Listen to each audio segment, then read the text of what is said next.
UP सरकार और कुछ मीडिया समूह जिस सोशल ट्रेड और उसके मालिक अनुभव मित्तल पर 37 अरब रुपए की ठगी का आरोप लगाकर उसे नटवर लाल बता रही है, यह हजारों निवेशक की भीड़ उसी का जवाब है। एसोसिएट के पास अगर ऑफिस से फोन जाता है इस चीज को वेरीफाई करने के लिए, तो ये चीज सबको पता है, सबको बताया गया है कि आपकी डिस्ट्रीब्यूटरशिप कैंसिल कर दी जाएगी। ये सबको पता है, सबको पता है। प्लीज सब लोग ऊपर हाथ करके इस चीज को सपोर्ट करें। आप बताएं, ये सबको पता है।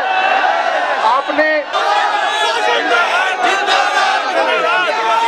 आजाद भारत में शायद ऐसा पहली बार हुआ होगा कि किसी कंपनी के पक्ष में निवेशक सड़कों पर उतर आए हों, लेकिन पीड़ित यानी ठगी के कथित शिकार लोग कहीं नजर न आ रहे हों।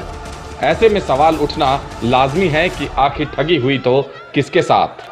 ये पहले इतिहास के अंदर ऐसी कंपनी बनेगी और पहली कंपनी हुई है जिसके इन्वेस्टर उनके साथ खड़े हैं, और हम सब लोग 12 लाख लोग हैं, हम लोग 1 लाख लोग नहीं हैं।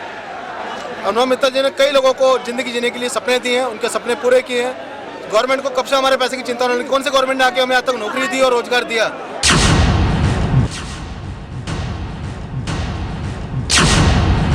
जिन 6.5 लाख निवेशकों के साथ ठगी का दावा पुलिस, एसटीएफ और चंद मीडिया मिलकर कर रही है, वे कहां हैं? दिल्ली के जंतर मंतर पर जमा ये हजारों लोग दावा कर रहे हैं कि सोशल ट्रेड ने उनके साथ ही नहीं बल्कि किसी के साथ ठगी नहीं की। जिन नियमों, शर्तों और वायदों के आधार पर कंपनी से वे जुड़े थे, कंपनी ने हमेशा उसका पालन किया। अनुभव मित्तल की गिरफ्तारी यूपी पुलिस और उत्तर प्रदेश के कुछ राजनेताओं और गुंडों की साजिश है, जिनके आगे झुकने से कंपनी ने इनकार कर दिया था। नई दिल्ली में इन हजारों लोगों की तादाद, तेवर और तर्क देखकर लगता है सोशल ट्रेड पर कार्रवाई कहीं सपा सरकार के लिए सियासी मुसीबत न बन जाए। ये जो सवाल उठा रहे हैं वह सपा सरकार की नींद उड़ा सकते हैं। सवाल नंबर 1, क्या कंपनी ने निवेशकों से ठगी की? यदि हाँ, वे कहां हैं? वे लाखों ठगी के शिकार निवेशक क्यों सामने आकर शिकायत नहीं दे रहे?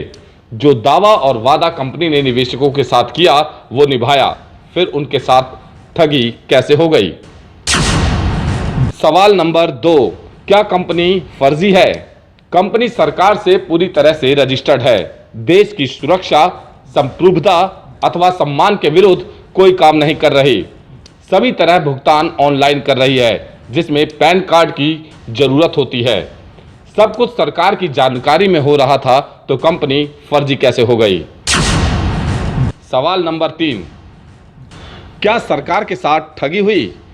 कंपनी सभी तरह के टैक्स दे रही है, टीडीएस सर्विस टैक्स दे रही है, तो फिर सरकार के साथ ठगी कैसे हो गई? हमने तो एनईएफटी किया है, इन्होंने कैश पैसा लिया ही नहीं है।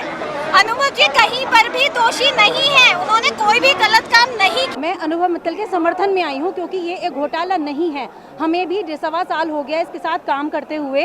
घोटाला उसको कहते हैं जब बंदा पैसे ले ले या सरकार से किसी से पैसे ले ले, उसके बाद भाग जाए। पहली बात तो भागा नहीं था, ऑफिस में था, अपनी जगह पे मौजूद था, इसकी वेबसाइट पे काम चल रहा था, और अगर पैसे नहीं भी आ रहे थे तो वहाँ से अपडेट्स आ रहे थे कि पैसे इस वजह से नहीं आ रहे हैं और इस तारीख को आपके पैसे आ जाएंगे। सोशल ट्रेड पर आरोप है कि वह पेज लाइक कराने के नाम पर ठगी कर रही थी, जबकि सोशल ट्रेड निवेशकों का कहना है कि अधिकतर निवेशक अपनी वेबसाइट, ब्लॉग अथवा अपने प्रोडक्ट को लाइक करवाते थे, ना कि अपने फेसबुक खातों को। मैं दिल्ली से आया हूँ, मेरी सोशल ट्रेड में आईडी लगाई गई है। मैंने कोई आईडी पैसा कमाने के लिए नहीं लगाई है, मेरा अपना एक ऑनलाइन बिजनेस है, उसको प्रमोट करने के लिए मैंने आईडी लगाई गई है। और उन्होंने हमें ये नहीं कहा था हम आपको पैसा देंगे, उन्होंने ये बोला हम आपकी ये सोशल ट्रेड साइट को ऊपर लेकर आएंगे इसके अंदर।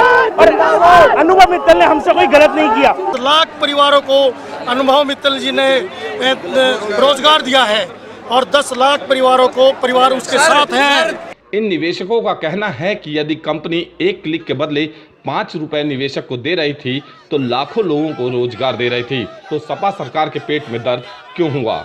यदि कहीं कुछ गलत लग भी रहा था तो गिरफ्तारी से पहले पूरी जांच होनी चाहिए थी, जो नहीं हुई।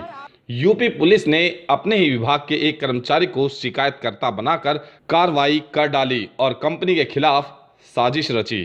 डेढ़ साल से कंपनी चल रही थी, तो 1.5 साल से क्यों नहीं आवाज उठाई गई?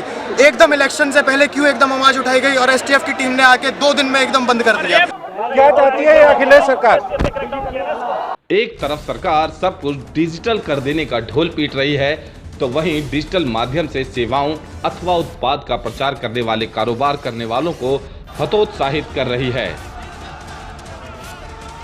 इन हजारों निवेशक प्रदर्शनकारियों ने इस मामले में ईमानदारी से जांच करने की मांग करते हुए चेतावनी दी है कि यदि सोशल ट्रेड के साथ न्याय नहीं किया तो वे जेल भरो आंदोलन करेंगे, देश भर में रक्तदान करेंगे। कंपनी से जुड़े कुछ लोगों का आरोप है कि कंपनी से पैसे की मांग की गई थी, लेकिन कंपनी ने यह कहते हुए इनकार कर दिया कि वह कोई गलत काम नहीं कर रहे तो पैसे क्यों दें। लेकिन यूपी सरकार ने कंपनी को फर्जी बताते हुए न केवल मुकदमा दर्ज किया बल्कि जांच को पूरी करने से ज्यादा दिलचस्पी कंपनी और उसके अधिकारियों पर कार्रवाई करने में दिखाई। हैरत की बात है कि देश भर में कितनी ही बड़ी बड़ी मल्टी लेवल कंपनियां खुलेआम अवैध काम कर रही हैं, लेकिन उस पर कोई कार्रवाई नहीं हो रही। ऐसे में इन लोगों के आरोप और उन चर्चाओं में भी दम है कि अनुभव मित्तल को केवल पैसे की डिमांड पूरी ना करने की ही सजा नहीं मिली, बल्कि बीजेपी के बड़े नेताओं से नजदीकियों की भी सजा मिली है। दिल्ली दर्पण टीवी ब्यूरो रिपोर्ट।